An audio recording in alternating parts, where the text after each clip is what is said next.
Where?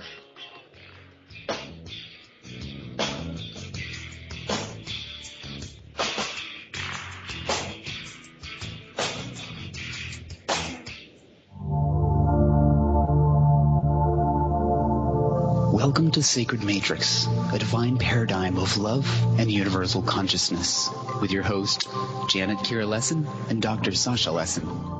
Together, we transform the world. And now, here are your hosts, Janet Kira and Dr. Sasha Lesson.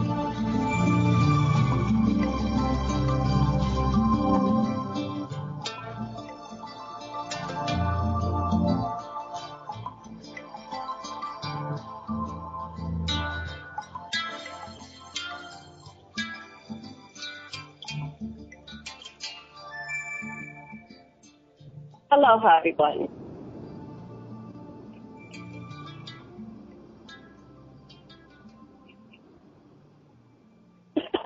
We had the music.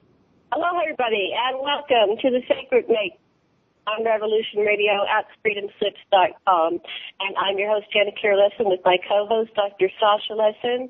And today is an episode of the Sacred Matrix with our special guest, Betsey Lewis, who is an author, internationally renowned psychic medium. She, for years, I think she just retired from Rainbow Vision Network. She was a radio host and Earth Mysteries investigator, and she inherited the gift of prophecy from her mother. Since childhood, the paranormal has been the normal for Betsey. At 8 months old, she experienced her first paranormal event with her parents on a country road in northwestern Idaho late at night when a horrendous noise enveloped their car. And by age 3, Betsey spoke to invisible playmates she believed were her spirit guides. And at age 7, she was chased home from first grade by a massive silver disc. And shortly after this event, she began to experience recurring dreams of cataclysmic earth changes taking place worldwide now. And we're going to skip down to a little bit more about her newest book. Excuse me one moment here. It's called Predictions 2016 and Beyond, The Prophets Speak by Betsey Lewis. Did Apostle John describe Planet X and a shift of Earth's poles in his visions 2,000 years ago? Conspiracy theorists say yes. Sorry, excuse me here. On January 20th, 2016, the world was stunned when Caltech scientists Mike Brown and Konstantin Matvian held a press conference and said that they believe they may have found a giant planet in our distant solar system, possibly the long-sought-after Planet X. But this isn't a new revelation. NASA has known about Planet X, the size of Jupiter, since their announcement in a 1983 press conference, which was suddenly retracted a few days later. So we're going to talk about this incredible new book, and there are some articles lately, announcements about, I think just in the last couple of weeks, more about Planet X and its discovery. And we're going to talk about all that. But before we bring on Betsey, Dr. Lesson wants to say something. Oh, it's interesting from my perspective about prophecy. You know, if we get past our intellectual idea of what time is, you can really see in a holographic kind of universe that there's threads of us in every aspect, atom of the universe, and every atom of the universe has a resonance within us. And we're already dead, and we haven't been born yet, and we're in many places at the same time. And if you really drop the veil, you start to access these things. And prophecy is a very, very interesting thing. One of the interesting things is when different people have different prophecies that imply totally different universes or timelines, and they can all be true. Anyway, with this to blow your mind, here comes Betsey. Hi, Janet. Hi, Sasha. Great to be on your show tonight. Thank you. Yeah, we like having you on our show every several months. I don't think we've gone quite a year between shows because you're such an interesting person. You're a wonderful person to have on your, if you have a radio show. Betsey's awesome. and you talk all the time, which shows that you're, I guess you have, I have to shut off all the phones and everybody knocking on the door and focus. How do you do that, Betsey? I What's don't your know. I don't know. Sometimes, things just come to me. I wish I could turn it on, but, sometimes it just flows. And you probably know what I'm talking about. You're just in the moment. You're feeling these things coming through, and you just know it. I call it the knowing. And you know that you're right about these things that are coming through, these intuitive feelings. Right. So this new book, when did you start this? Was this 2016? When did this come to you, this knowing? Well, this was about 3 months ago. I always post my predictions on my website. And, I just sit down and I start letting it flow. And sometimes I kind of wonder, what am I writing about? Why am I writing this? It sounds so crazy, And then when things start happening, I go, whoa, I must have been in the flow. I must have been, feeling all these things intuitively. So I like I said, I just feel it flow. I started the book about 3 months ago because I feel that everything is quickening. Everything is accelerating so fast now since the beginning of the year, and with earth changes, with extreme weather. And I just want people to be aware of all these things going on. Sasha has a question. Well, just if you've been to the future, and you've already been there, and you're ghosting back to us. What did you notice about the future? We'd like to know. Oh, well, do you want me to get into some of those predictions? Okay, he suggests. I think we need to do a little bit more background on what the book is about. We will. That's a teaser. Later on in the show, we're going to get into predictions. Okay. And I like to build. So take us through this process here, because we're all ears. Okay. Well, 2,000 years ago, the Apostle John had visions of the future, and I think he was seeing our future. And that doesn't mean it's going to happen, because I believe timelines can change. But the way we're headed right now, either nuclear destruction, and we know that North Korea, boasted that they detonated a thermonuclear warhead. I mean, that's insane. And, already the atomic scientists have saying that we're 3 minutes away from midnight doomsday, because of our technology and what we're doing with it. So, we're in a really precarious place right now. And I think that's, we've got to start thinking about what we're doing to the planet, not only with technology, but with the environment and how we're destroying it. There's 7.3 billion people on the earth, growing, and we're using up all our natural resources. So if we continue this way, we're going to destroy ourselves. We're not going to have to wait for a comet to hit us, or Planet X to shift the Earth's axis, or any of these things, because we're well on our way to doing it ourselves. But what Apostle John was describing. I want to go back to Apostle John, because when I was in 1970, I read The Late Great Planet Earth by Hal. I was just a teenager, and I said, well, I'm not really into religion, but what is this book about? And when I read about the Apostle John, I thought, what kind of acid was that guy on, Because he has all these symbology. Have you made any sense of what he's been saying? I know how Lindsay has his interpretation of the four horsemen and all that stuff, but here it is, many, 50, 60 years later. Right. What do you think is going on with John the Apostle, and why is he relevant, or is he? Well, he is. I think he's really relevant. I'm glad you brought that up, because Hal Lindsey wrote There's a New World Coming, and then The Late Great Planet Earth, like you said, in 1970s. And he believed that John was talking about a nuclear holocaust, where it says, the sixth seal was opened and a great earthquake happened, and the sun became as black as sackcloth of hair, and the moon became as blood.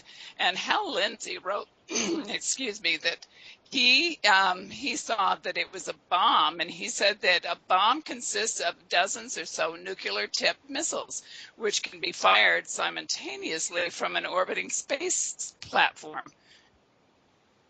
Because the missiles come straight down from the sky, they can strike several cities instantly and with virtually no warning. And then it says in Revelation 6:13, and the stars of heaven fell into earth, even as a fig tree casteth her untimely figs when she is shaken of a mighty wind. And he goes on to say that what he was describing was probably what happens after a nuclear holocaust, that, the winds, just kind of back out and then come right through again and just destroy everything. So, there's that, but John could have also been describing Planet X and what would happen. People being poisoned by the water. If we have huge volcanoes going off worldwide, then the waters are going to be poisoned by what's going off with all this ash going into our waters. And, certainly that is a possibility. But it's just incredible what he described.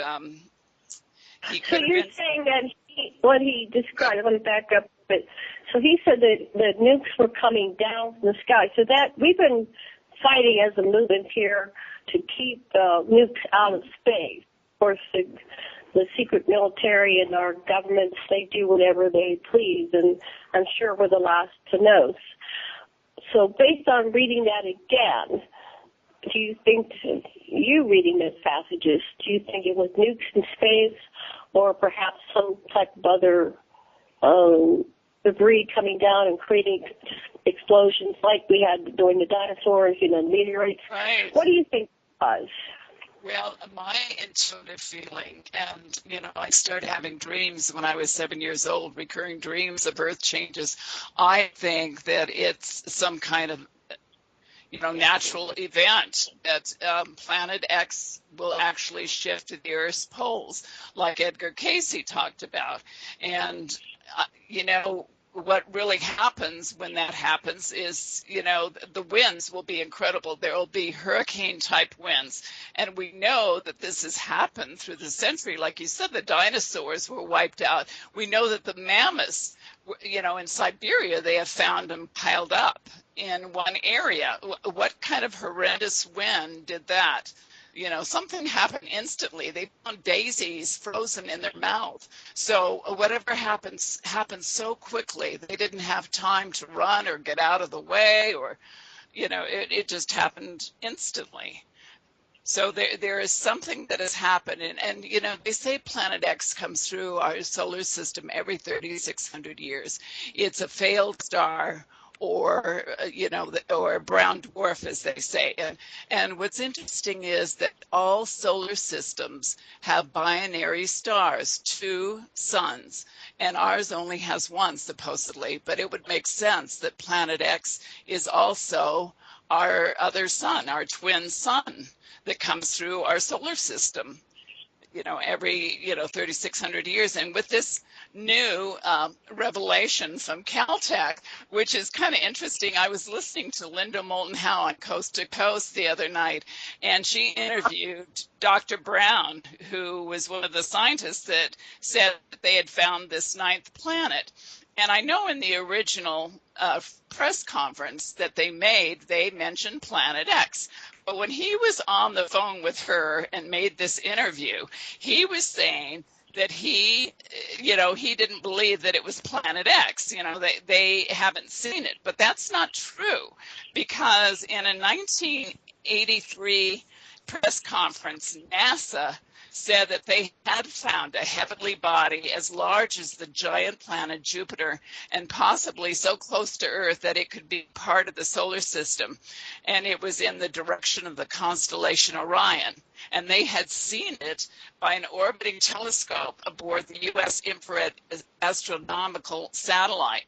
So they said the mysterious object that these astronomers know that they don't know if it was a planet, a giant comet, or a protostar, or what it was, but they said it was just huge, and they were mystified by it. They said it's so cold it casts no light and has never been seen by optical telescopes on Earth. And, this is really interesting because this Dr. Brown said the same thing about this object that they found out there. They're calling the ninth planet. And they are saying that it's about 10 times the mass of Earth. And here they're saying that it was 11 times the mass of Earth in the 1983 press conference. And then they retracted it. Isn't that funny? It was withdrawn. And this ran in all the newspapers in 1983 and the Washington Post. And so it was a major story then. Isn't that interesting? Let me break this down a little bit, because I've been puzzled by that. So, I'm aware of this story. I studied with Zechariah Sitchin, so did Dr. Lesson.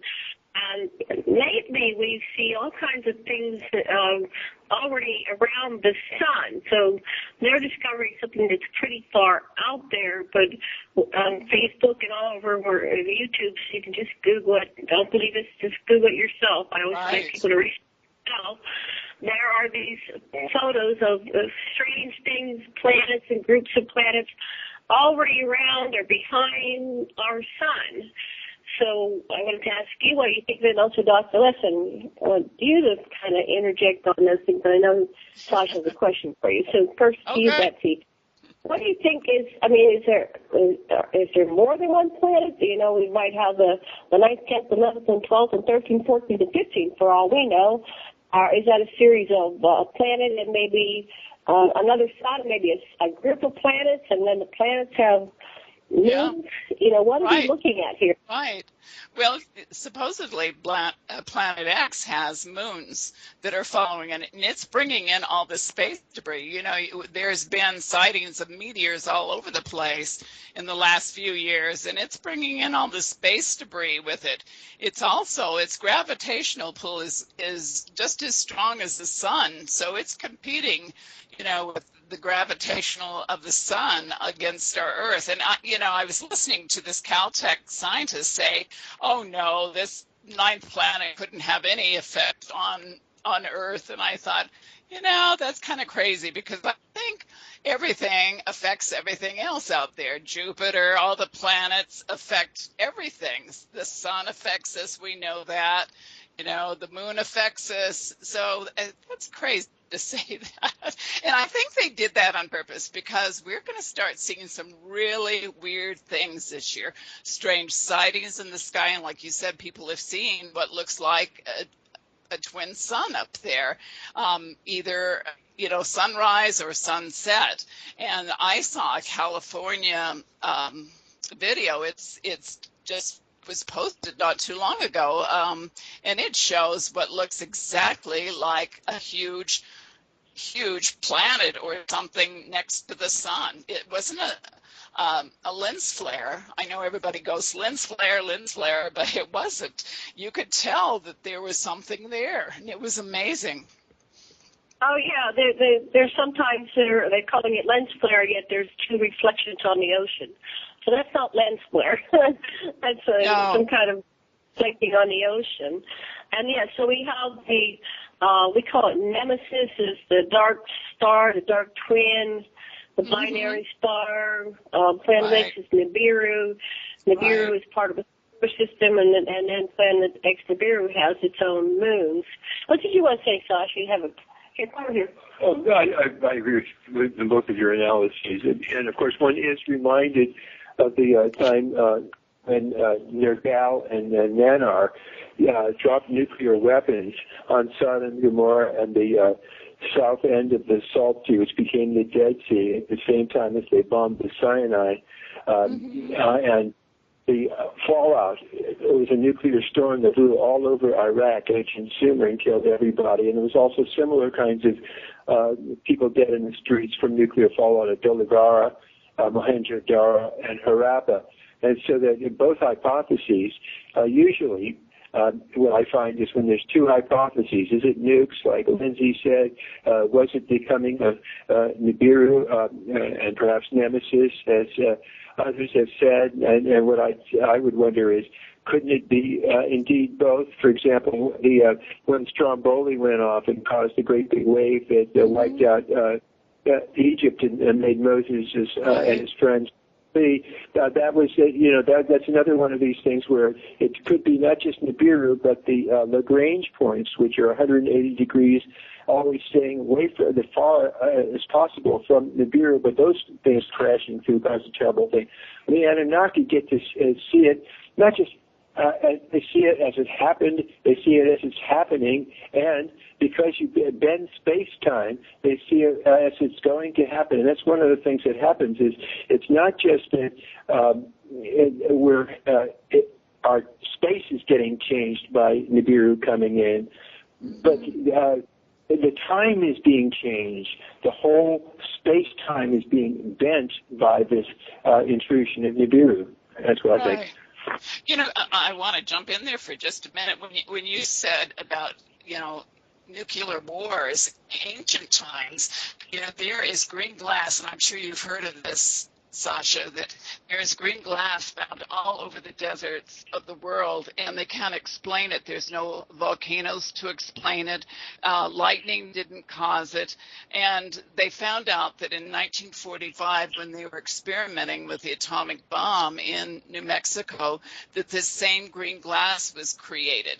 Yet, we find it all over the Earth's deserts. So how do you explain that? It has to be nuclear, explosions that were going on, some kind of nuclear wars way back in ancient times. Well, they've actually done the analysis in the radioisotopes, and they are indicators that there was some type of nuclear explosion, but it was a different, more powerful nuclear type of explosion than what we currently have. So apparently the ancient nukes were really doomsday machines.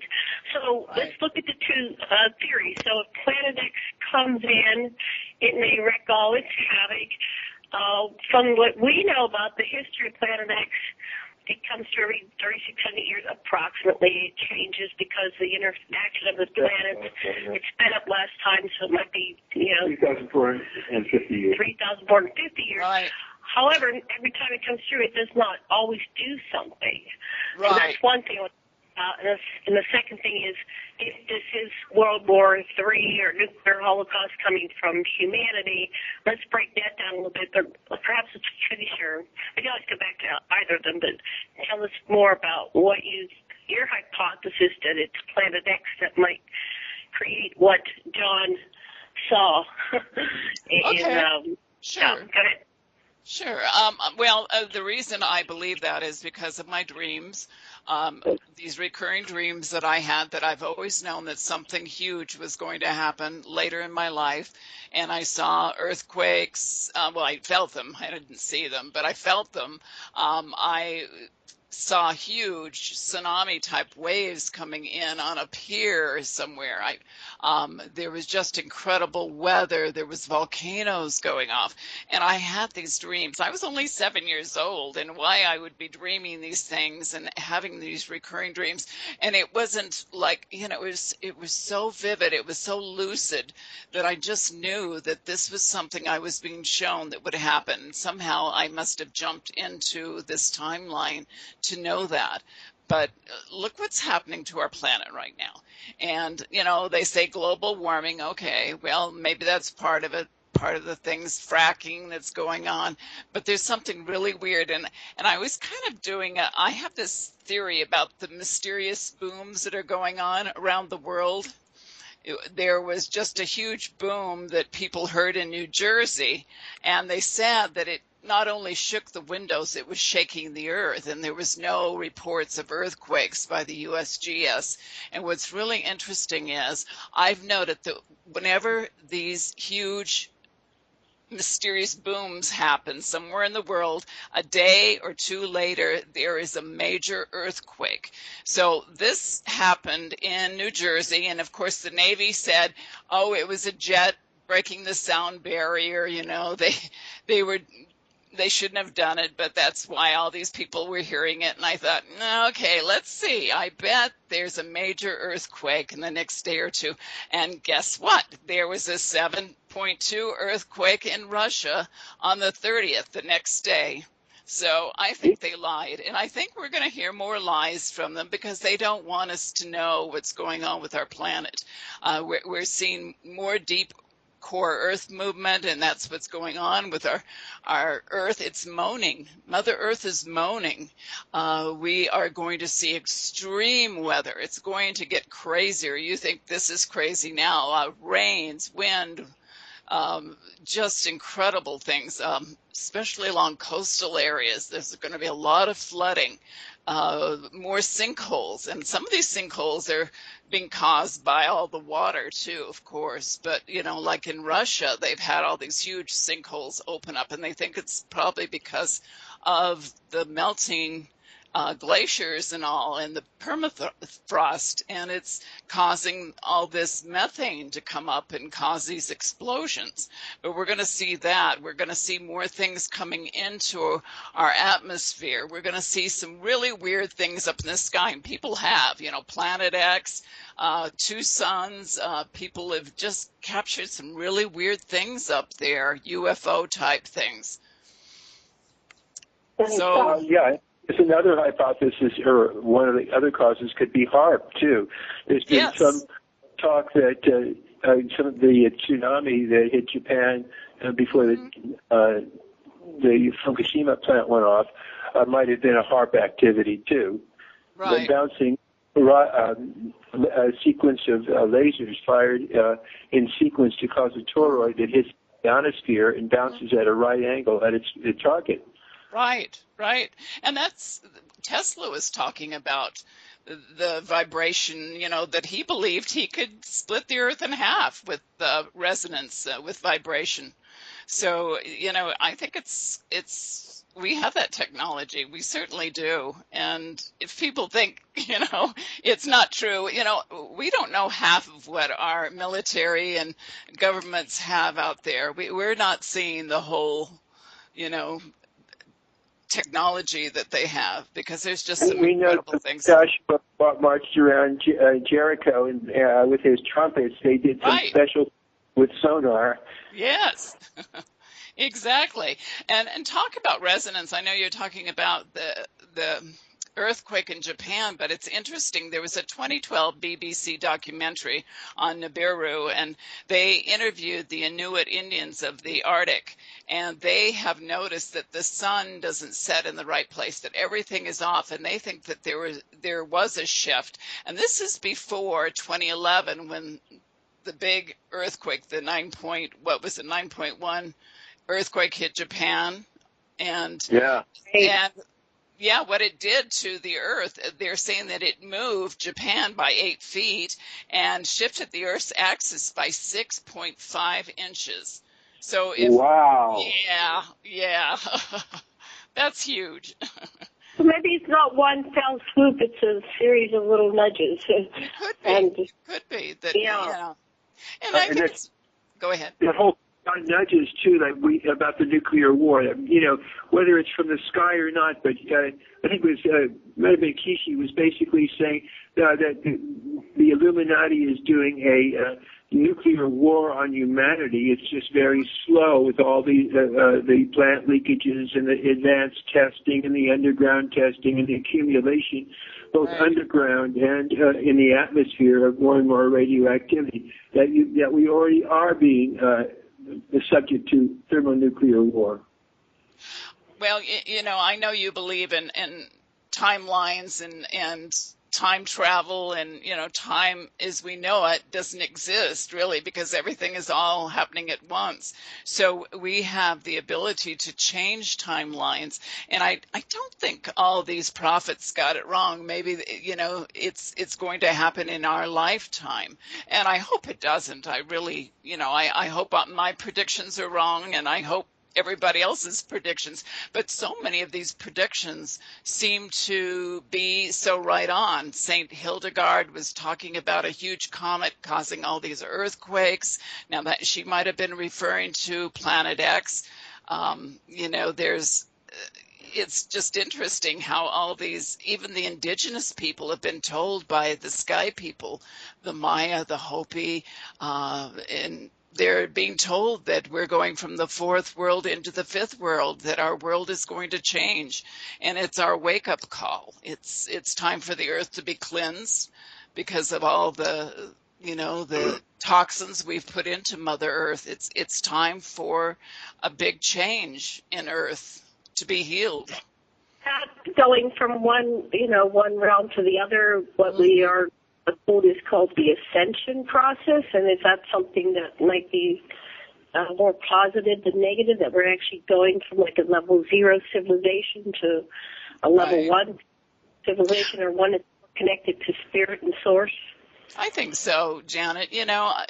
We forget that this isn't our real home. Many of us feel we came from another place, and there's that other world, which is the other side, which we call death, but that's the real world. And we've forgotten that. That's the spiritual world. And I think that ETs are part of that dimensional world, that they can enter that dimensional world. And that's why they can go through solid objects. They can actually take people out of their beds and transport them through walls and ceilings, and there's all kinds of stories like that. So we forget about this other dimensional world that it coexists with our own. It's right there, but it's on a higher dimensional rate than we are. And so that brings to mind that this is some kind of matrix or artificial construct, the age upon which we play out our lives. And so what do you think is going on there? Is this, are we really having a real thing happening, or is this just something to do and something to get upset about and something to determine who you are in comparison with or against? And what do you think on those lines? Well, I don't think any of us should panic. I think we should all be prepared for earth changes. I think, like I said, that so many people don't know what to do in, these huge storms, these snowstorms that are hitting. People just panic. And I think we have to be more prepared for any kind of weather, any kind of experience, huge earthquakes. This is classroom Earth. We're here to learn lessons, and we'll keep coming back. I think there are going to be some major changes. Many of the prophets and other scientists, Dr. Chet Snow and Helen Wambach, they took people into the future in 1983 and 1985. There was a great group of people, and he wrote about it in his book, Mass Dreams of the Future. And all of these people, they said that they thought something was going to happen with regard to atomic weapons, an atomic explosion, that something was going to change. And the people that pass on would not have an opportunity to come back to this planet for a long time until it's really healed. And, that could be, it may take a long time. And I've kind of felt that, but I think there's going to be a golden age someday. We may not see it. It may not be in our lifetime, but we'll be back. And that's the great thing, because there is no death. We go on. We are infinity. We exist forever. Do you think we have a choice? What I got when I was on board a mothership, I call it, when I was 4, and once I was in my eternal self, I was given the choice. They gave me, just for an example, 24 different multiverses, ranging from extreme mass destruction of the entire planet, blowing up into stardust, all the way over utopian. So, to what degree do you think that we are the chooser, that we can, go down that path where we die a horrendous death and experience that, or where we can go on to that, like you just said, the golden age? Mm-hmm. Well, I think that's all up to us. The thing is, we're so wrapped up in our technology. We've forgotten that there's, this beautiful world out there, Mother Earth. She always warns us before things happen, before earthquakes. I've learned that a long time ago, that there's always warnings. If we listen, the animals know, they're intuitive, cats, dogs, domestic animals, feral animals, they know these things. And I think that's something that we all have to learn to get back to, that, just this reverence for Mother Earth, that we're connected to her, that everything is connected. And that's something we've totally forgotten, that our connection to everything and every kind of living being, even rocks, the indigenous people teach that how connected they are to everything, and they teach us that to talk to everything. How many people go out and talk to a tree? And a tree is so important in our world. It provides us 200 pounds. One tree provides us with 200 pounds of oxygen a year. They give us medicine. They're so important. Water is very healing. It has negative charged ions. Those are the good ions. You walk near moving water, you'll feel, energized again. Mountains have that negative ions. When it rains, that's negative ions too. When we get those dry winds, like California has the Santa Anas, those are the positive charged ions, and those can make us irritable. And I've seen people get in more accidents when I lived in California. I noticed that all the time, that the Santa Anas just made people really angry and irritable. And it really is true. But, there's many stories of civilizations that have died. The Australians have a legend that they came from a galaxy far away, and their planet was dying, and they came here in spirit form when they first came to Earth, and they saw that the Earth was out of balance. It needed an energy grid around it, and so they put this grid around it. But they say right now the Earth is out of balance because we're taking all of Mother Earth's lifeblood from her. We're taking the oil out of her, the uranium, the water, the gold. We're taking everything that is needed to hold that balance, and she's out of balance right now. So there's these beautiful legends, of the indigenous people around the world about the Earth and how connected they are. It's people all the time, and we don't.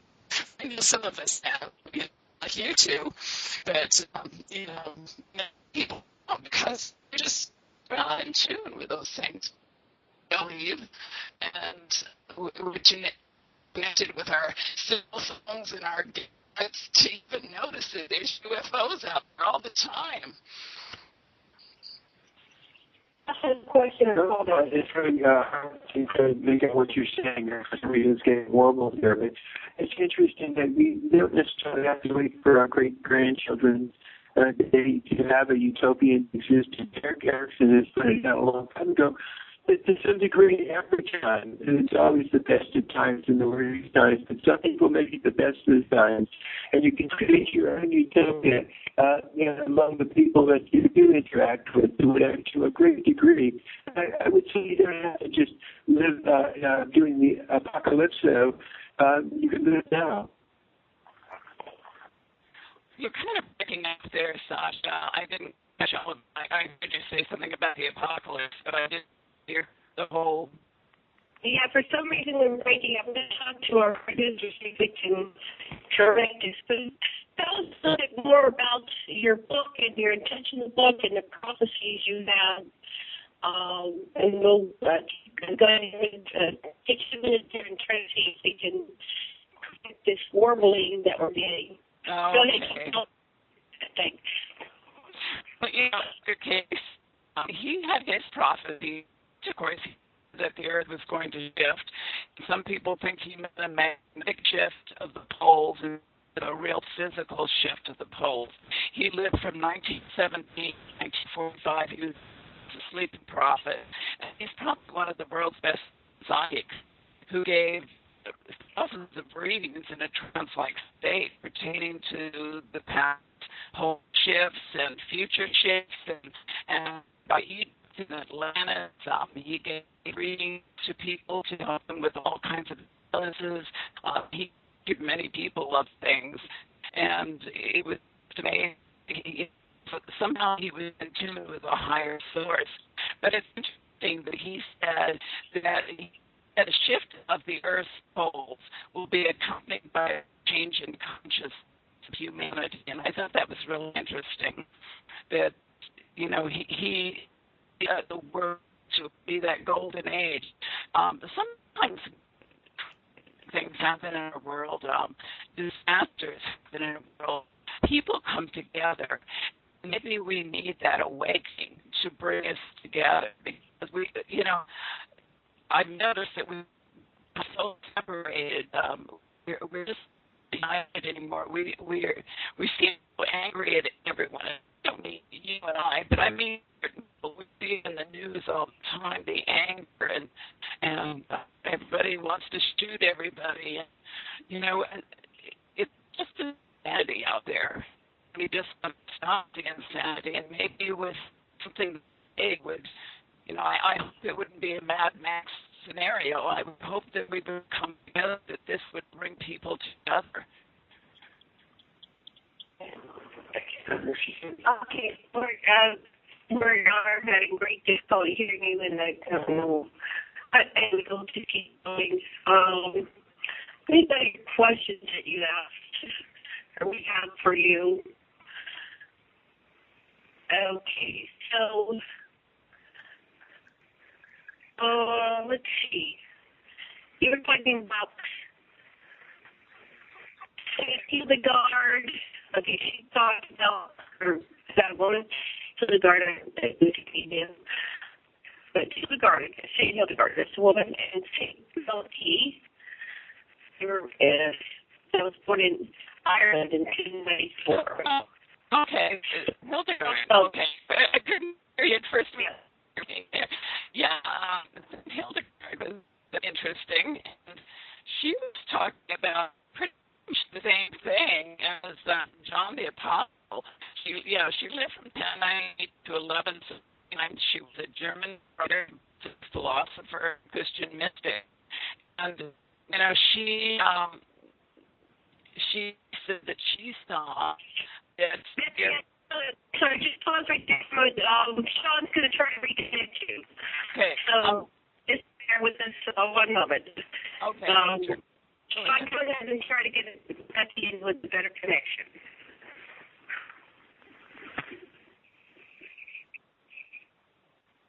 Okay, so Sean is going to reconnect Betsey.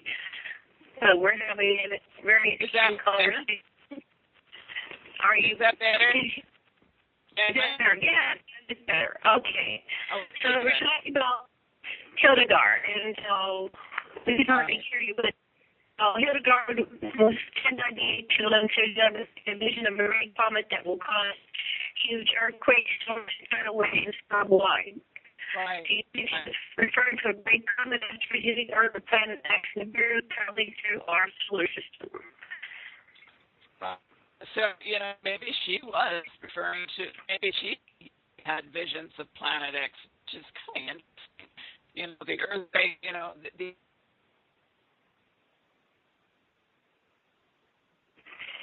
Okay, we're still having technical difficulties. So what I'm going to do is see if we can hear on the show via the phone. Sasha, we'll talk about the next beer a little bit while we are doing technical difficulties. Okay, yeah. A.R. Gordon had talked about how Lincoln Institute was concerned about the difficulties that Earth might be having by the coming in and going through Nibiru to its energy with stars, its closest to stars. But evidently they are able to create some kind of barrier to time-space. They say that the danger is past, and that we see from evidence and so that there's some huge shit blasting debris in the area of the sun that would otherwise come to Earth. And so it's my opinion that if you're into doing apocalypse, go for it. But there's another possibility, which is have a lot of fun, love your neighbor, and have good life right now, and have them wrong in your dad. You don't have anything to worry about, but if you're alive, you'll have a good time. Good job. Okay. Hi, I'm back on there. Can you hear me, Wayne? Yeah, okay. I didn't know if you were trying to reconnect you on a Skype or on your phone, but I gave him a phone number for you just in case we start getting wobbly again. Are you on Skype or on your phone? I'm Skype, but if you want to call me back on my home line, that would be fine. I have the number. Okay. Want to try that? If you want to, I have a phone number. I'll tell him to call you. Okay, good. All right. Okay, thanks. So keep on talking, Josh. Yeah, so it's really interesting. Anki and the Lost Book of Anki and other stuff says the past, the future shall be. The problem is that when you look at the past, as I have to be honest with many reporters, they're not different pasts. The pasts are really their organization, their cognitive elements to justify their present position, their current goals. And so I think that it's really important to, in a way, embrace the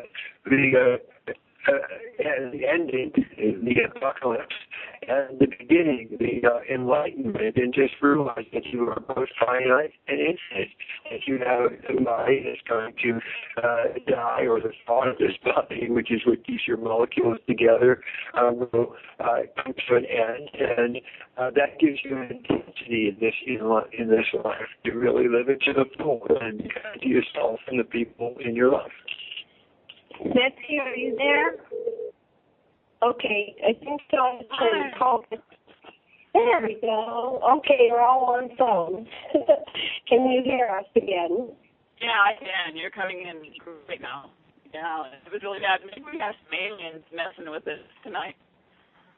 Well, Skype has been very warpy lately. I hope that in the next 5 years or something else comes out on Skype, because I'm on countless shows and we have the same difficulty. Every time we get into the subject, it gets really, really interesting. While we're up, we get into this distraction. So there might be something to that, but yeah, who knows? That's what you get for supporting the telephone company. Yeah, that's to use the telephone company supposed to use them. Okay, so let's get back to our questions. Sorry for the interruption. We are going to be going, let's see, we have about 8 minutes or whatever, I can't count, to the top of the hour. So, now who was this Saint Malachy? Do you want me to talk a little bit more about Hildegard? Because I don't think that came out too well. Do you want me to just kind of go over that real quickly, and then we can go on to the next one? Malachy? Okay, go ahead. Yeah, well, she predicted that the great nation will be devastated by earthquakes, storms, and great waves of water causing much want and floods. So the ocean will also flood many other countries. So the whole coastal cities will live in fear. With many destroyed, all sea coastal cities will be fearful, and many of them will be destroyed by tidal waves. And it kind of reminds me of my dreams. Most living creatures will be killed, and even those who escape will die from a horrible disease. And, that sounds terrible. And a powerful wind will rise from the north, carrying heavy fog, and the densest dust, and it will fill their throats and eyes, so that they will cease with their butchery and be stricken with a great fear. So doesn't that sound like it could be, well, it could be a nuclear event too. It doesn't have to be side axis or something, shift to the Earth's axis. How did she become a saint? Was she over this, or what was her claim, I wonder? Yeah. Well, like we said, you had John who went into Taco 2, and now St. Hildegard is somehow seeing visions of this doomsday scenario. And those with positive vision, Jesus inside and they kill. Right. So, yeah, is there an agenda to have us believe it's coming, and part of our belief, we all get around it, and we make it, we actually pull it into existence by all believing in it, in this apocalypse show? You know, you guys it's just picking up really bad. We're going to break in like 5 minutes. Okay. Maybe that'll be better, yeah. Very bad connection. Let's just power through it a few more minutes. I was just saying that here we have another negative vision of a doomsday scenario for humanity. It's pretty horrendous. I'll just keep going. Go ahead and keep going another 3 minutes, and we'll get reconnected. The way they were shown those visions, were they things that could be changed? I believe they could. And many of the indigenous people say that we can lessen events if we come together. We start showing reverence for the earth. We start, cleaning up our mess that we've made. We're not going to have any extraterrestrials save us from what we've done, to the planet. We have to clean up our own mess. And that's our lesson. And that's why we came here. To learn these lessons. So, the sooner we get it, because, like they said, we're just a few minutes before midnight doomsday, on the doomsday clock. And we have to awaken now to the environmental problems that we're presenting. And our oceans are dying. Every day I read about what is going on with the oceans and what we're doing. We have to wake up. And I know it sounds like a horrible thing. We want to stick our heads in the sand like ostriches and forget that, these things aren't happening. But we do have to awaken to it. We have to realize that we can all do something. The Dalai Lama says, if you think you're too small to do anything, try sleeping with a mosquito. And it's so true, because each of us can do something to help, to speak up, speak our truth out there, to get out, clean up the planet, clean up trash. I see trash all over the place. People just throw trash everywhere. And, recycling, there's so much you can do.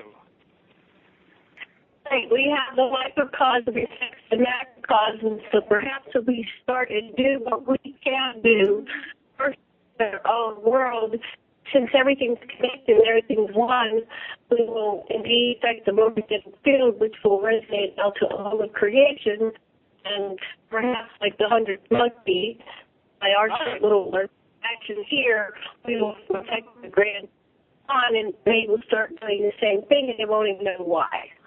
Because they're going out garbage. Things like that. It's what I've been getting lately. Yeah, I believe we can change the outcome of things. I don't think we're doomed to have these things happen. I think we're powerful, and I think thoughts are things. I think we have the power. Our thoughts are actually creating our world, our matrix, if you want to say, and that's been proven how powerful when we come together. It says in the Bible, two or more are gathered, we can move mountains, and we can. It's better that more people come together, but we can change the outcome of all these horrible things. We can change timelines. So, right. That's what we can do. Like the timeline we're on, just shift the channel, shift lanes, and just imagining it at first, but it actually does happen. And then decide you're on a new timeline. Mm-hmm. Great. Exactly. So we're going to break here in seconds. I think what we will do is kind of go through the negative stuff and finish on that for the first part of the second hour, or the first part, and then we'll shift to maybe some positive things that we can do. But we have a lot to get through, so after we get through it all, I will shut up more after the break and let you talk. And Sean, you can hear us. We also text you, please, at the break, reconnect us as we answer.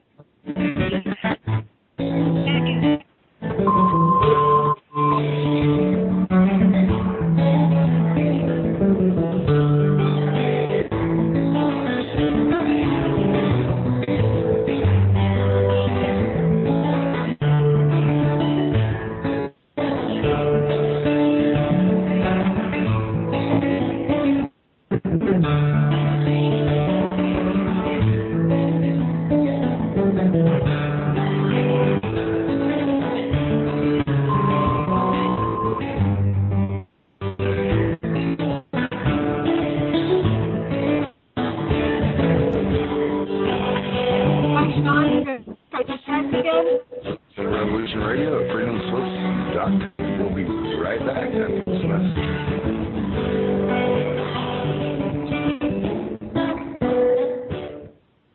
Tune in Tuesdays at 12 noon Eastern on Studio A to hear Tammy Abbott share her knowledge of unknown realm on Talking with Your Angel. Join Tammy as she uncovers hidden secrets about the spiritual world of angels, ghosts, and other entities that have been with us longer than we know. Tammy is a psychic, a teacher, spiritual coach, a leader in her field. We'll be sharing her information and stories with you. So join us on Tuesdays at noon on Studio A. With Tammy's guidance, you'll find out who has been watching over you from the outside, and soon you will be talking with your angels. The opinions expressed on this programs and its website by hosts, guests, call-in listeners, or chatters are solely the opinions of the original source who expressed them. They do not necessarily represent the opinions of Revolution Radio, freedomslips.com, its staff, or affiliates. You're listening to Revolution Radio, freedomslips.com, 100% listener-supported radio, and now we return you to the host.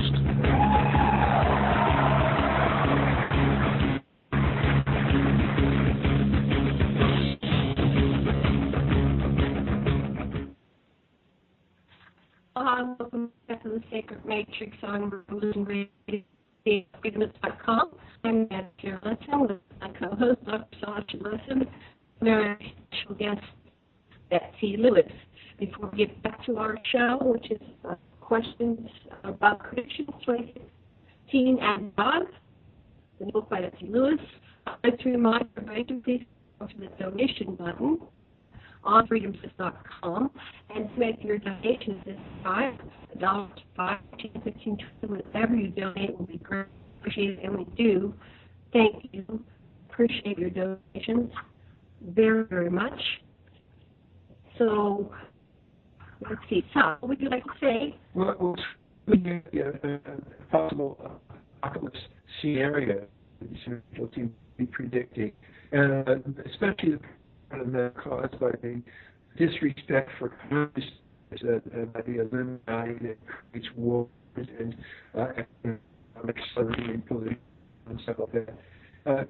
We could look at it as the essentialists do. That evil for consciousness is what gives meaning to our life. If we don't like ugliness, then beauty becomes purpose. If we don't like injustice, then justice becomes our purpose. And so that in a way, it's not that we ever get anywhere, and whether we get killed or whether we get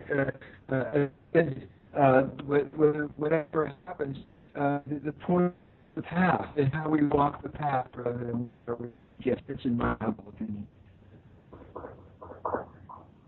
So, Betsy, are you still there? Are you with us? And welcome back. You know, I am here. Janet and Sasha, my husband's been listening. He said it's just horrible. He can't understand anything. It sounds like they're underwater talking. And that's what I'm hearing, every other word. And I was thinking maybe we better try this another time because it's so bad. Well, we're I want to come back again and we can do it again when we can hear each other. I want to try one more thing. I have a third try. So go ahead, Sean, and let's try that before we throw in the towel.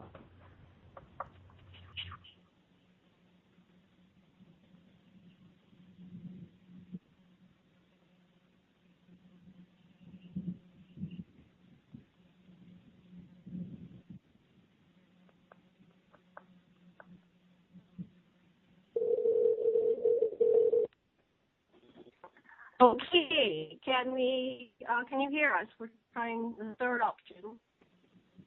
You're sounding a little better there, Janet. Okay, great. Let's try that. Okay. Okay, I have a lot of listeners that are really interested in this information, and I think we can get through this. And so let's continue with your list of information regarding the prophets of yore, and then on into your prophecies. Do you want to get into like some of the ET contactees and what they've been told by the ETs? Sounds great. Okay. Well, one of the more famous ET contactees is Betty Andrews and Bob Luda. And Raymond Fowler investigated their story and wrote several books on the Watchers. And they were told by the ETs that they are the gardeners of Earth and that they travel throughout the universe, putting people and animals on many different worlds. And I'm sure they terraformed our planet too. I just feel that. But and that's where our legends come from. That, you know, the sky beings or the gods of the sky, these were actually ETs. And, you know, we have legends throughout everywhere about flaming chariots in the ancient Indian texts, about great wars and everything, and certainly, you know, that makes sense. But they were also told that that's why they're creating the hybrids, and that's, you know, because we are destroying our planet, and they are creating, you know, a new race. So, you know, it all makes sense what's going on. A lot of people think that they're evil, or Betty believed that they were angels. She always felt, she didn't feel anything negative. She was in contact with the grays and also the ones she called the elders that looked more human-like, but they seemed to be also cloned, which was kind of interesting. And they were all male in white robes. They had gray hair, and she watched them do some incredible things. They would stand together in a circle, and they would start chanting, and they would create this incredible circle around them, this kind of I don't know how to describe what they were saying. They were seeing, or what she was seeing anyway, but they were creating this energy that is so intense when they were chanted. And she said it was just incredible. And then 3 more of the ETs joined in where they were doing this and creating even more energy. And that's kind of interesting. So, you know, I think they've been trying to show us certain things we could be doing. I feel so sorry for our planet right now. I feel sorry for the generations, the younger generation, because they have no idea. I wish they could be taught some of these spiritual things. Instead, you know, they have no idea. They have no clue, because these children that are coming into the planet, and I want to talk about these new children. I know you've seen them too. Some of these children, I think, are actually hybrids. I think many of these kids coming in, they are telepathic. They are so psychic. Some of them can do telekinetic things. They know past lives. They remember past lives. They see the other side. They see spirits. It's just incredible. And because parents that have these children don't know how to accept them. You know, many of the children seem like they're ADHD. They seem very so hyper. They can't concentrate. Like they're dyslexic. They're autistic. But actually, you know, they are just vibrating at a higher level. They remember where they're from. They remember. We're the ones that have forgotten it. I'm reading this incredible book. Oh, I love this book. I haven't finished yet. Memories of Heaven. And it was written by the late Dr. Wayne Dyer and D. Garnes. And these are stories from people around parents from around the world that have written to them and told them about what their children say. And, I'm just stunned at what they tell them about remembering God.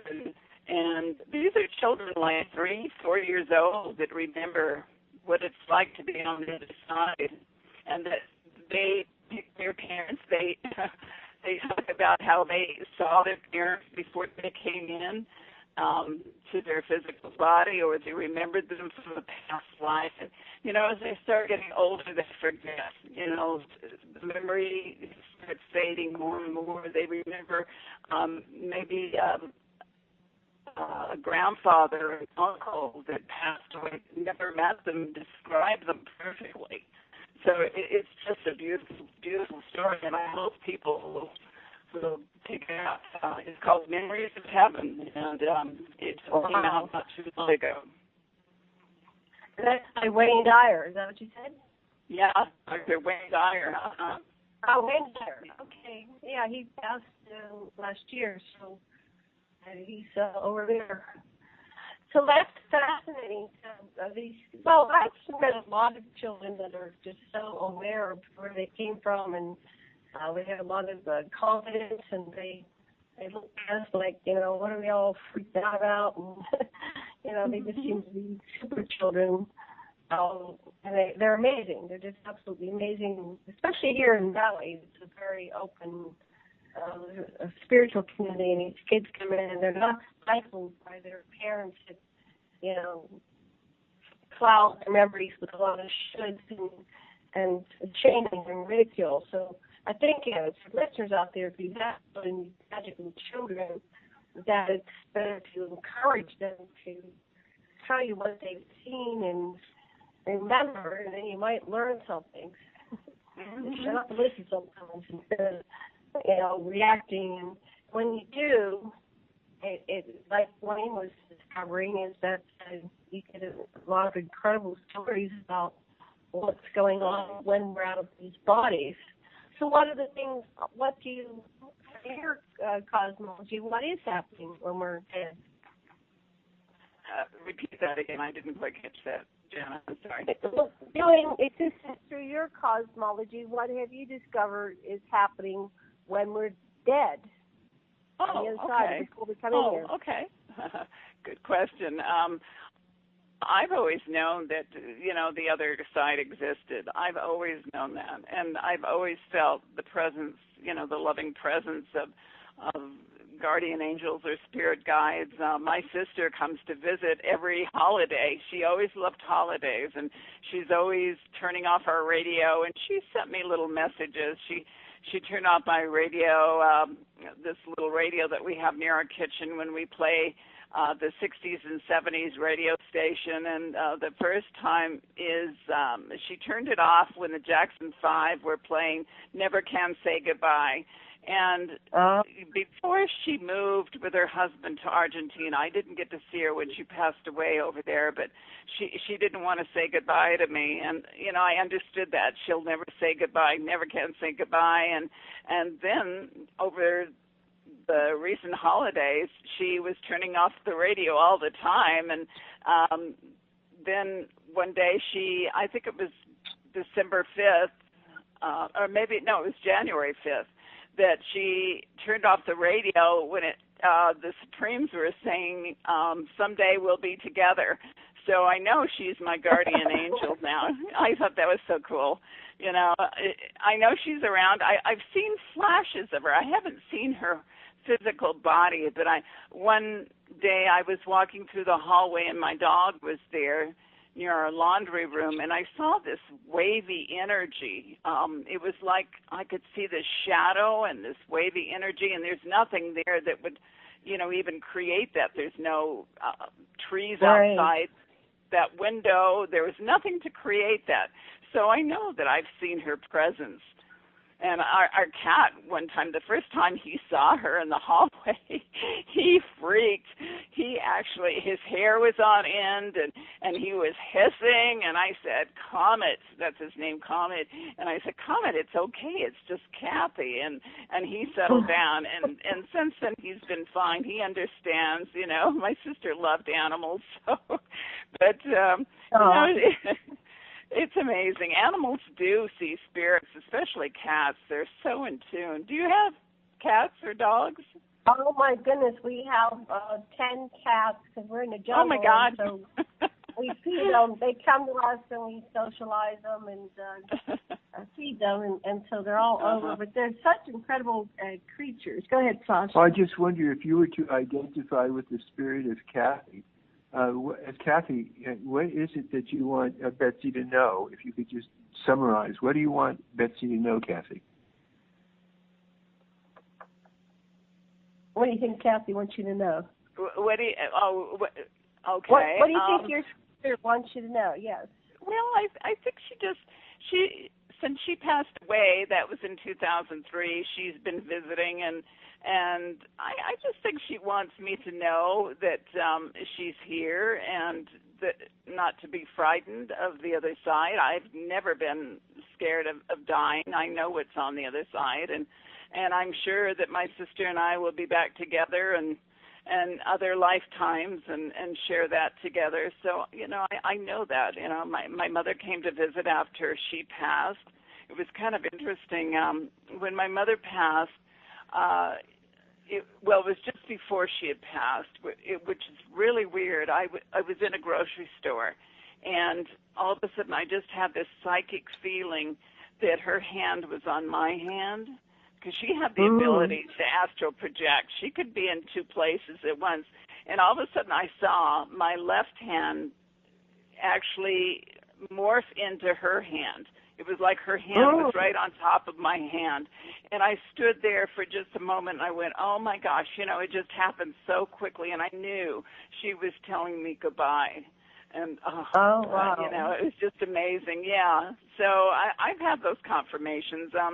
For a long time after she passed away, I would feel like somebody was running a feather on my face, and that's always a sure sign of spirit connecting with you. And I know many people say, well, I've never had anything happen, you know, and I think people forget that there are signs out there, and we just don't notice those little signs when they come to visit us. You know, sometimes a book will fall off the shelf and it'll land on a certain page, or we'll hear a song when we turn on the radio over and over, and it was, you know, a loved one's favorite song. I mean, that's not a coincidence. That's them communicating.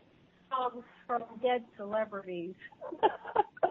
Really? Do you really? Oh, yeah. Michael Jackson, when he died, he just kept playing, whenever you need me, I'll be there. Okay, that was like, as soon as I heard about his death, I was in a deposition, and then I got all freaked out because they were, you know, they're very attacktive. It's like witch trials, and so my heart started going tachycardia, and he just spoke out of my ear, and he said, "Tell me I'm sick," and so I said, "I'm sick." It just came out of me, and that was a magic word. They all gathered their papers, and they said, "We're going to reschedule, and we're going to let you go. You're not feeling well." It was like, whoa! I didn't imagine that reaction. So when I drove home. They never did reschedule, so I got out of that one. But when I drove home, his songs, the early ones especially, were just playing over and over. And I tried to ignore it. I would get up at night. It's like, they're going on and on, his songs. Please stop. I want to go to sleep. So the next day I said to Sasha, I said, honey, I think Michael Jackson's haunting me. So we did a hypnosis session, and he came through. Now that was 2000, I guess he died in 2009 or something. And then recently I had David Bowie, and I'm not a David Bowie fan. I mean, in particular, I'm aware of him as a person, but once again, David Bowie was talking to me, and so we did like a hypnosis session, and he did not expect to die. He thought that something was going to happen, and he wasn't done. So he's he basically, both of them, they said, we're not going over. I guess there's a point you can cross over and you're kind of there and not here. They said, this is the greatest show ever, and they're going to stick here. I guess once you're out of body, you have an awareness that there's things going to happen, and they want to be here rather than somewhere else and miss it.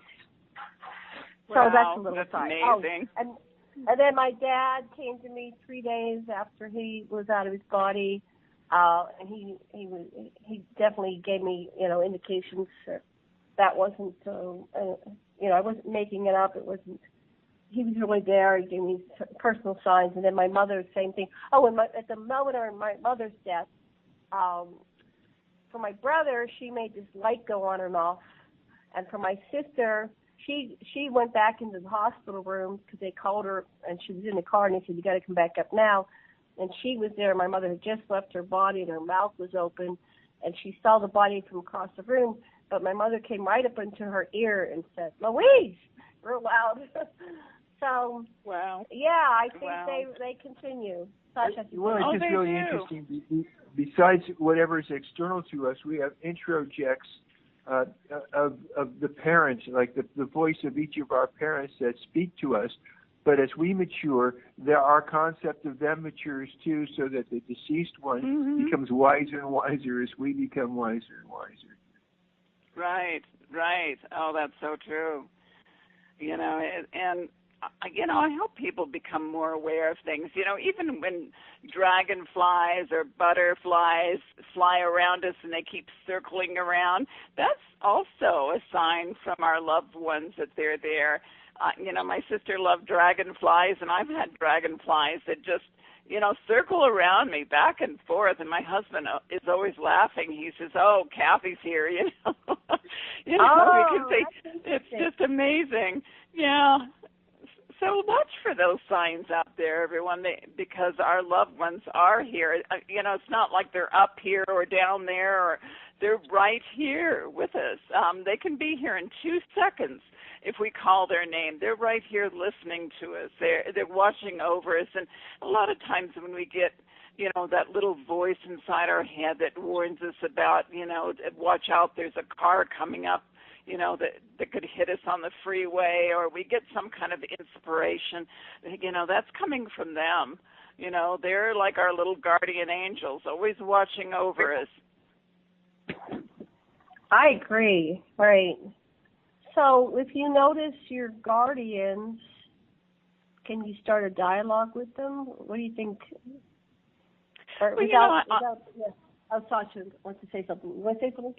Just about one of the interesting things about the guardians in alchemical hypnotherapy. After you burn the church and the false teachings, you bring Jesus out or whoever. If there's a wise person, you say, "Are you really my guide, or is there another guide that's better for me right now?" And it might be someone you know, or it might be Kuan Yin, or somebody you never heard of. But you can, who's the appropriate guide for you keeps changing too. Right. And, when we get on the other side, a lot of people wonder what it's like. If there's the pearly gates up there and there's harps playing and there's angels flying around. If you want to believe that, that's what you'll see, because you are creating your pure energy. You are, like an orb. You can create whatever you want. You can build a house over there. It was like what dreams may come. And I think we talked about this one time, with Robin Williams. Right. That was such a great movie. And that's what it's like on the other side. If you believe in hell and you feel that, that's where you want to go, you'll see a hell for a while until, your guardian angels will wake you up, and say, hey, this isn't the way it is. You're doing this. You do have a life review when you get over there, because you experience everything that you've thought, every action you've done, everything that you've done, both good and bad. And you're the judge. There is no one there to judge you. You are your own judge. And, when you get ready to come back to the earth, if you want to, you can go to another planet if you want. But here is an excellent place to learn even faster. and it's a little tougher to live here because of all the things that we have to go through, because Earth is really a hard place to live. I mean, there's evil here. There really is. And we have to confront that all the time. So that's where the greater growth is. That's why there's evil. If everything was perfect here, how would we grow? How would we grow spiritually? Yeah, I think it's useful to start with everything we have chosen this existence exactly as it is now. That's perfect for our growth and evolution at this moment, and it couldn't be any other way, and we know that because that's the way it is. Right. I have a question. What do you know about, can people get out of the cycle of birth, life, death, or reincarnation? Is there like escape velocity, a way to get out of this matrix of the cycle, and how does that happen? Sure, you can do that if you want to. A lot of people just don't want to come back here, and that's fine. You can still evolve on the other side and become a guide, and there's classes on the other side, believe it or not. We can learn to take anything, or learn more about the cosmos, about God. And so many people have come back to say that they have felt the presence of God, pure light, and what it's like there. There are no lies on the other side, because you hear everybody's thoughts. You are just a pure person. There's just no games on the other side. There's no pain. You don't need food on the other side, certainly. I was reading this one book about channeling Eric. Dr. Medhus was on my show. Has she been on your show yet?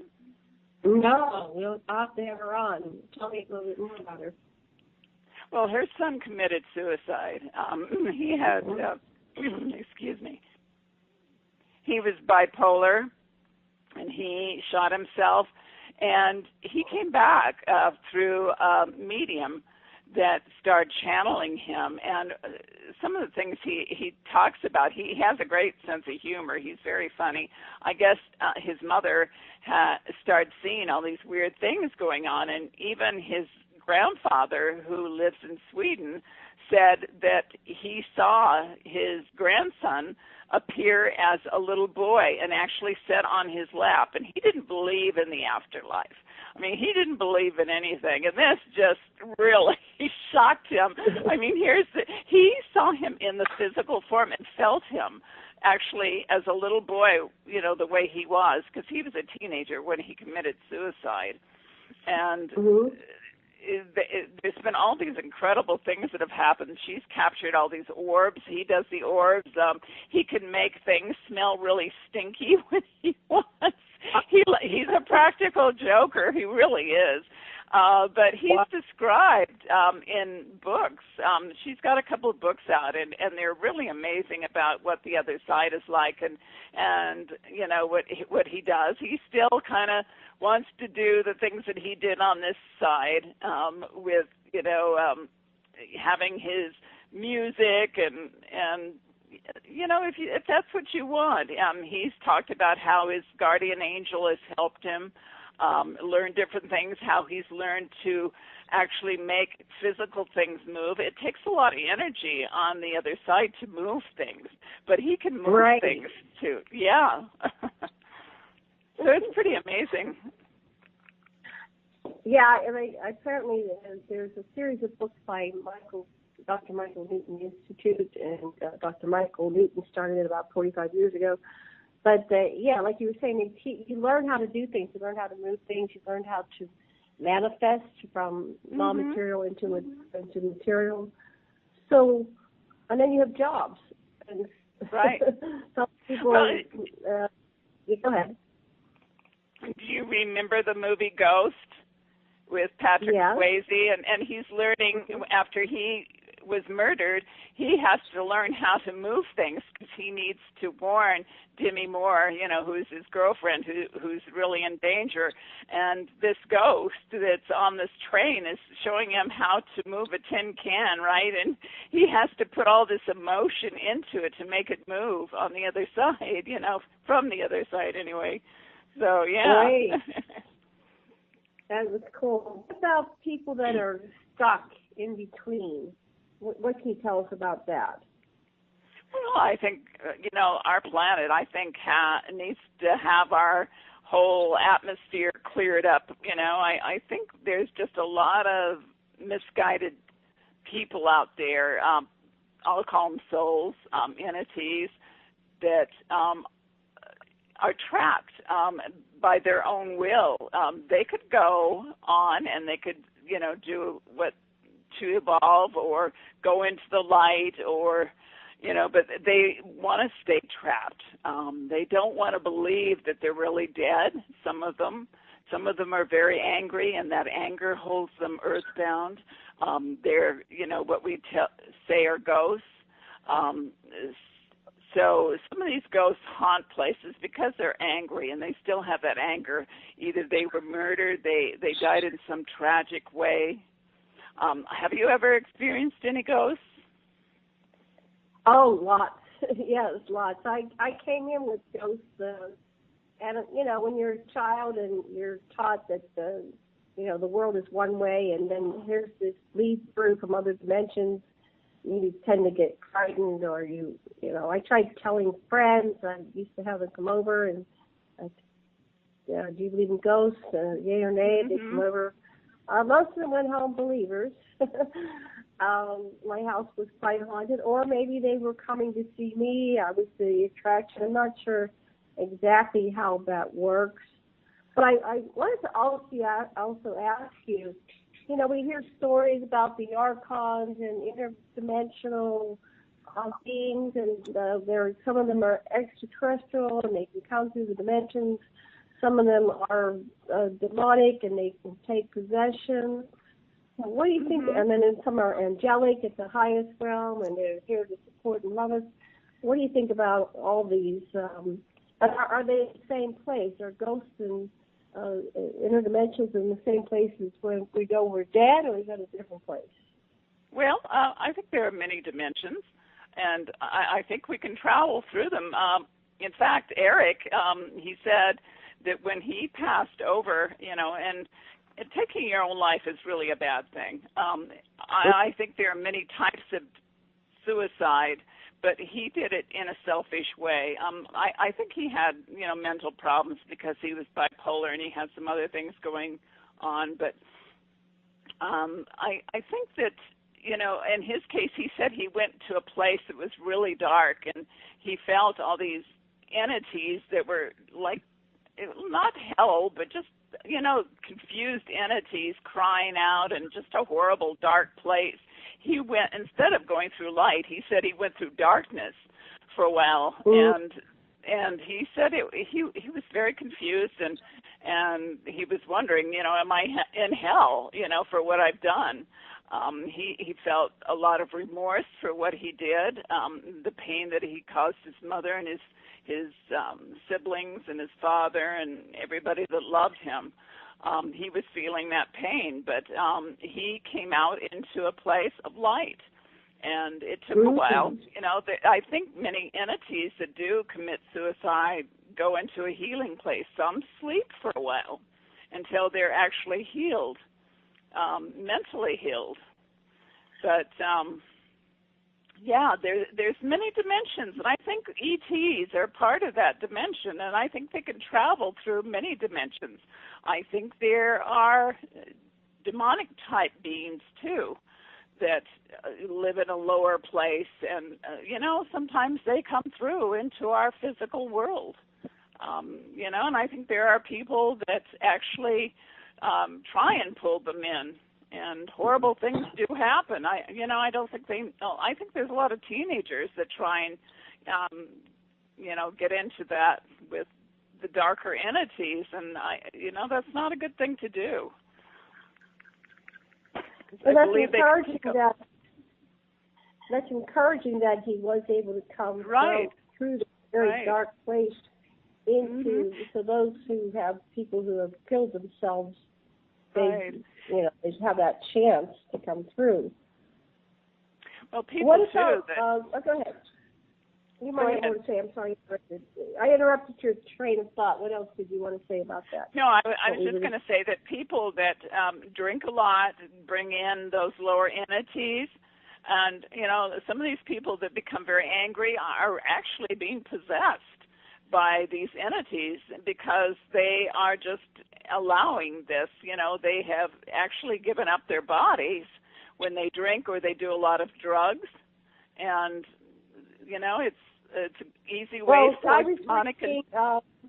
About that when you do a lot of drugs and drink, and you're opening up your chakras, you're opening up your aura, and you're allowing them to jump in and take possession. A lot of people that are dead, discarnate, they still have addictions to smoking and alcohol and those types of drugs, and then they try to do it through you. If you're doing it, it's like they're going to hang around, and eventually if you leave an opening, you open yourself up to possession. Right, Sash?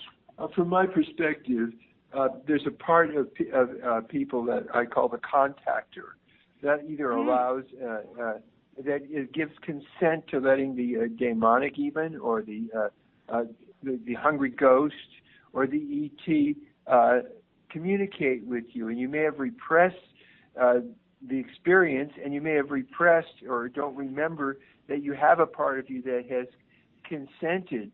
But in this whole universe, if you take the position that you are the cause of your own what you get, then you can start to say, there's a part of me that is making this contact, and I'm making it for a reason, and I want to know whatever is contacting me, what it has for me, what it needs of me, and what it can give to me, too.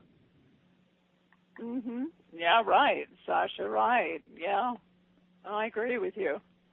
Absolutely. Yeah. There's so much we don't know about our world. We're just getting into some of this quantum physics and dimensional things.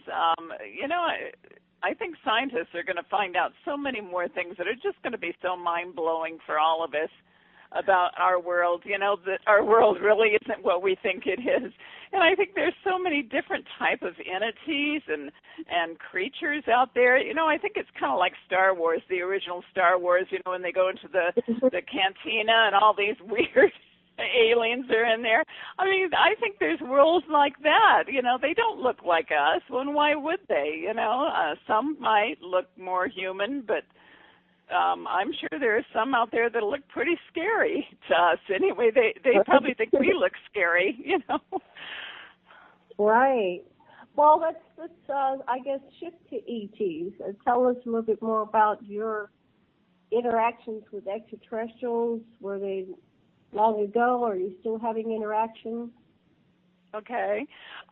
No, I haven't had any for a long time. I get dreams when there's UFOs usually in the area here in Idaho, but no, I haven't had any for a long time. They seem to leave people when you get a little bit older, but I always felt that when I was young that I was given a message, and I know many ET contactees feel that they were given a message. And in fact, I've got an exclusive interview with two amazing people that were abducted in the Mojave Desert in 1989. They haven't talked about their experience for 25 years. They're going to be on my show, and I did retire, but I'm doing this show because it's so exciting. Ron Felber wrote about the case and investigated, and they're going to be on my show. That's February 15th at 6 p.m. Mountain Time for 2 hours, and we're going to talk about their experience. But,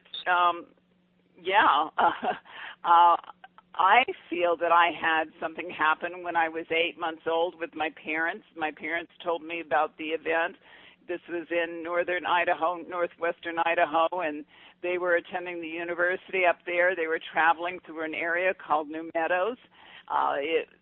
at the time, there was just a few scattered ranches up there, not much around, and they hadn't seen a car for miles. It was late at night. They were going from Moscow, Idaho, to Twin Falls, which is in the southern part of the state, to visit my grandparents and show them their new baby, and that was me, of course. And at one point, they said this horrendous noise enveloped the car. It was shaking the car so hard they thought a plane was going to crash. And it was just, this noise just came on them suddenly, came out of nowhere. And my father, the next thing he remembered was pulling off to the side of the road. There was no cars around. They both get out of the car. They look around in the sky. There's nothing there. There's nothing. The sound stopped. There was nothing in the sky to explain what they had heard and why it was shaking the car. And years later, my mother and I were regressed by Ann Druffel, who was a MUFON investigator, and she's written several books. And we uncovered that there was something that happened. I went a little further with saying that I remembered that we were actually taken up into a spaceship. I felt that we were examined like so many ETs are, or ET abductees anyway. And I just felt, I didn't feel frightened. And I never have felt frightened. But I've had other things happen. I was chased home from school when I was 7 years old by a UFO, a giant UFO in Twin Falls, Idaho. And many children in the same neighborhood saw something that day, but nothing was reported in the newspaper. And I've had other things happen that I can't explain. Missing time. I have something in my hand, in the palm of my hand, that feels really hard, and I don't know if that could be an implant. I don't know. I've never had it examined, but I know many people say they have implants. And it's going to be really incredible to talk to the Hesses about what happened to them. They were held hostage by 3 different types of aliens in the Mojave Desert in 1989. And they said it was so frightening, so incredibly frightening. And what's really interesting, after they were regressed a year later, they uncovered so much that was really, I think, really beautiful about their experience and who these aliens are. But there were 3 different types. They were afraid at first, but now they're relaxed with it. They're okay with it. Well, this is a strange thing. They are Mormons, and after the book came out, I mean, they used the real names in the first book. He had a book that came out in 1994 called The Searchers. That was the first book. And they were fine about using their names. And then he decided, because the book was no longer in print, that he would write the book again, rewrite it, under the name Mojave Incident. And it's come out. It's a bestseller. He was on Coast to Coast not too long ago, and he's going to be on there again with the Hesses. But they've decided out of the clear blue that they want to talk about their incident. And I think that's pretty amazing. But I guess their bishop told them that he didn't want them talking about the incident, and they were so afraid that he would lose, the husband would lose his job. People are afraid, Yeah, that's happened sometimes. They do lose their jobs. People just aren't going to accept it. However, we are waking up this world slowly but surely by shows like ours. I'm glad you're still doing your show. I was a little bit sad to hear you were retiring, so I'm glad you're, doing it in special occasions. If you lose your job for being authentic, it's a good thing you lost it. That's the other point. Yeah. Yeah. Ways of looking at it. Well, I guess the reason they decided to come forward now after 25 years, their children are pretty much grown, and they just felt it was time to come forward and tell people about their experience.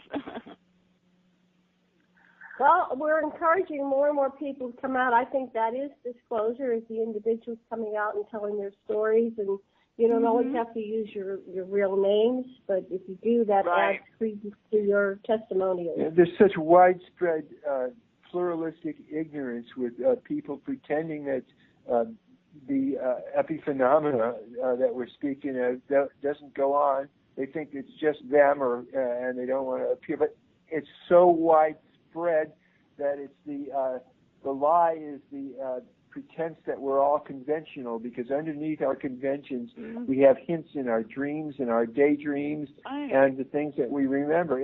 Everybody has had experiences beyond 3D. That's what I think. Well, I think so. We're all connected. I don't care, what they look like or where they're from. We're all connected. We were created by the same creator out there. And many of them, in the story, they said that they were told that the Supreme Being, something like that, or the One Supreme, sent them on a mission throughout the universe to find out about other worlds, and that's why they were here. And I thought that, now, who is the Supreme One, or the One Supreme? I thought that was kind of interesting. Yeah, the Anunnaki have a similar thing. They call it the creator of all, or the prime creator. Right, yeah. There's one thing that Dawn said, that's the wife who experienced that with her husband, Steve. But she said during hypnosis, she said, our universe ends when matter stops mattering to us and starts mattering to them. And I think that's such a strange sentence. Isn't that a weird sentence? I mean, that was really a weird message. I'll say that one more time. Okay, yeah. She said, our universe ends when its matter stops mattering to us and starts mattering to them. Wow. Very profound. Isn't that profound? And then it says, well, what does the One Supreme want? And she answered, for all the galaxies to live harmoniously together. Do we have a separate God from the One Supreme? And the answer was no. And I think, isn't that interesting, though? Very interesting. Well, yeah. Well, it seems like there is the creator of all, the oneness, the point where it's the Om, where we're all connected, and then we come down subparts and separate and imagine that we're separate beings having separate experiences, and like amoeba, we come together and go apart. And what were you going to say? Well, it's an alternative to the formulation that you just did, Betsy, which is since wanting is contrafactual, and what is that perhaps the Supreme is manifesting exactly what the Supreme is right now and doesn't want something other than what is. Right. Right. Everything is in perfect order, right, Sasha? Perfect order. Yeah, your parents' disorder is part of the order. That's when Marduk came back. Basically, he was saying, "Yeah, I've challenged humanity to really look at itself by all the evil." Oh yeah, everybody has a role. They get to play the bad guy. They get to play the villain in the play. I wanted to not forget we started out with your 2016 and beyond predictions. Oh, cool. Some of your predictions for 2016. We have about 12 minutes left or so. Or no. Okay. Yeah, well, and I just want to remind everyone out there that they can go to my webpage, BetseyLewis.com, and see my 2016 predictions. A lot of them, I keep adding things on there, and I put dates when I do add something new. But most of these were put on there just before the new year. And like I said, go to BetseyLewis.com, and Betsey is B-E-T-S-E-Y, Lewis, L-E-W-I-S. But I see some incredible inventions. A lot of these things that we think are science fiction now are going to be invented, like lightsabers from Star Wars. They are going to have lightsabers that will actually stun, paralyze, or kill people eventually. These will be something in our future, and I'm not sure how soon, but I've seen them. They're coming. I believe that our planet is going to see a lot of flip-flop weather, extreme weather, breaking record temperatures, winds, droughts, heavy snow, and like I said, I just want people to be prepared, have any kind of emergency lights and food. It just doesn't hurt, even if these things don't happen for earthquakes or anything that could happen. People just are never prepared. And I guess when they heard that there was a great big huge storm coming back east, everybody ran out and got milk and bread. I don't know. They say that everybody does that when these big storms come up. That's the first thing they get, which is kind of strange. Toilet paper. Yeah, toilet paper. The storm is coming. Right. I've had people saying, there's so many doom and gloomers out there about the economy, and I feel it's going to be a roller coaster ride. I don't see a crash, as many people are saying. I know, oil's falling, and, they're all saying, it's going to cause this huge crash, but I see the stock market. Reset. Yeah, the global economic reset. Yes, we've been hearing about that. Right. So you don't think that's going to really, it's going to be another year of roller coaster, no real crash. Right. Yeah. I believe, holographic inserts. I believe that this technology, aliens are using it, and it looks so real, it looks so physical, these inserts, that we think they're real. A lot of these UFOs that we're seeing are actually 3D. Excuse me. Let me get a little water here. Okay.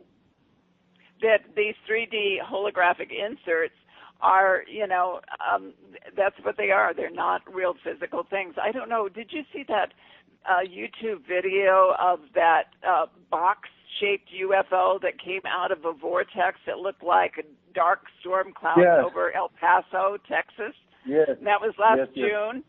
It was incredible. Well, I think that's one of those holographic inserts, and we're going to see more of these things in the sky. I think the only way you can determine if it's holographic insert is just, you'll feel it intuitive if it's real or not real, if it's real or Memorex, Right. But we're going to see a lot of these things, a lot more UFO sightings, and strange things in the sky, just a lot of things. People are going to see more of what looks like Planet X in the sky. You may see it near the setting sun. Take photos of it. Get it on YouTube. Let's see. Talked about chemtrails. Many people believe that the chemtrails not only are causing a lot of our problems with our health and everything, but it's also been to cover Planet X. And I know Nancy Leader, Nancy Leader has talked about that too. She gets her information supposedly from the Zetas. But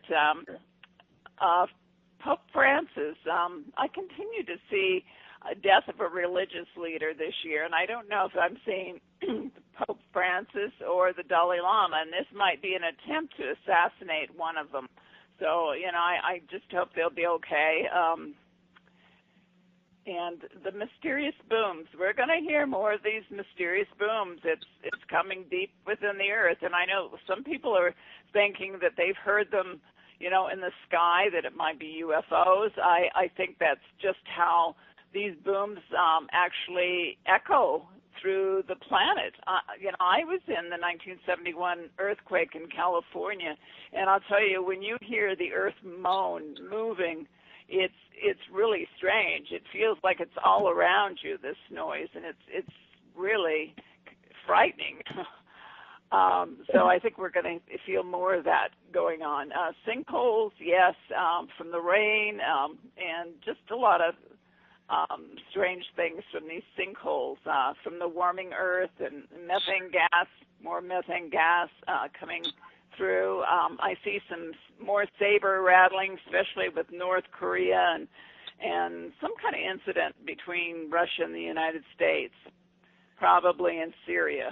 It's not going to be an attack, but it may be some incident, an accident or something. Who's the next president going to be? Yeah, I was just wondering how I think that's going to pan out. Well, I've been trying to see that, and it's weird. I don't know. I'm for some reason I think it's going to be Trump, but things keep changing, and then I heard that the wild card. I've been saying that somebody's going to jump in there at the last minute, and a New York City mayor. He's Michael Bloomberg is saying that he might run as an independent, so that might change things. But I don't see Hillary getting it unless there's some kind of voter fraud. That's what I'm thinking. I put their astrology, what their astrology shows, and it's kind of interesting, all of them. Bernie Sanders, no. He's born a Virgo. He's September 8th. He's behind the 8 ball, you might say. That's not a lucky number. He would be the oldest president if elected. He's 74 now. Ronald Reagan was the oldest, and he was elected when he was 70 years old in 1981. So that, I don't know. Yeah. So who do you think? I heard that Jesse Ventura is going to announce, throw his name in the hat. Seriously? In April or something. So could there be someone that's still going to come up from behind and say, enough of this circus, I'm going to throw my name in the hat, and maybe people get so fed up with the front runners that are, just a bunch of bozos. Well, yeah, I know. That's what they are. You are right. You are so right, Jan. It's a 3-ring circus out there, isn't it? Oh, my gosh. It's a circus. It's a circus, yeah. Some of my friends in Alaska are saying that the northern and western states should join Canada and quit the United States. There we go. We're going to run away from all this stuff. Well, I have a lot of friends that say, if Hillary wins or if Trump wins, I'm not coming back here ever again. I'm not going to visit here, from around the different parts of the world. But, it would be great to have somebody that we would all agree with. I would like a whole different paradigm. I think 12 would be much better than this. And equal number of men to women. That's what I think will balance this planet. We got to stop having all these men running the planet without having more female voices to balance it. I know. We do have to have that feminine energy back. The goddess energy needs to come back. Oh. And women have to be allowed to be women. Hillary's a man. A woman running it, she has to be in her masculine in order to win anything. Any woman has to be in their masculine. And so the whole feminine, the goddess is respected. Here we go again. Anyway, that's my opinion. I think you're right, Janet. Absolutely. Yeah, absolutely. Yeah. Well, this has been great. Pardon? I want to thank you both again for inviting me back. I love your show. I wish we would have had a little bit clearer, audio, but I think we got better as it went on. We have 4 more minutes. Let's just wrap it up. Is there anything about your book we didn't cover that you would like to tell people, or your other books? What are your other books? How do they get them on your website, etc.? Well, this is Predictions 2016 and Beyond, and it does offer ways that we can, change everything, that the indigenous people see us. Even the ancient prophets talked about that that we can change things, that everything is not set in stone. So we do have, even the Hopi have their rock, their medicine rock, their Hopi rock, prophecy rock, and it shows that there are two different paths that we can take, and one is the healing path, and the other one is destruction, and it's all up to us which path we're going to take. My last book was Earth Energy, and it talks about the indigenous people and what they tell us about Earth and how alive it is. Plants, the different experiments that prove that plants are alive and have a consciousness, and trees, all the different stories about trees. And I've just got some great stories in there and how we can help save the Earth, and some great ecology-minded things that we can do to all help with the planet. I've got a book out that was written in 2013, Angels, Aliens, and Prophecy, too, and stories about chemtrails and crop circles and my own alien experiences, and just so many things in there. There's some great time travel, because I've always believed in time travel. Some great stories about John Teeter, the time traveler that showed up in a blog in 2000, and the things that he's told us. Let's see. And then I've got my book, Communicating with the Other Side, and those are my experiences with the spirit world and my angels, and how my life has been saved so many times by, I believe, a spiritual presence. So I guess they want me around for something. Well, what's your next book? What's your future project? Oh, my gosh. Well, I've got two things in mind. One is about the reptilians, and I don't know. I'm still thinking about that one, because there's some really interesting things about what people have said about the reptilian aliens and what I've discovered. And then there's another story which is based on fact, about reincarnation and about Jean Harlow. So this is someone that remembered her life as Jean Harlow that I investigated in Los Angeles back in the 70s, and I might write about it. Well, that sounds very interesting. I once met Marilyn Monroe, and I want to talk to that woman again, maybe 20 years later, and I can't find her, so I don't know if she's still on this side or the next. And we have one more minute. What is your website again, one more time? Oh, okay. It's BetseyLewis.com, and Betsey is B-E-T-S-E-Y. Lewis is L-E-W-I-S. I think I might be on Coast to Coast coming up this month. That's kind of tentative right now. And go to my website and check it out. Got lots of great things on there. Thank you so much. That was wonderful. Thank you so Thank much you for so coming much. on. Another successful show. We made it through, even though we had all that difficulty. But thank you, Betsey. Thank you, listeners. Much love and blessings. Aloha.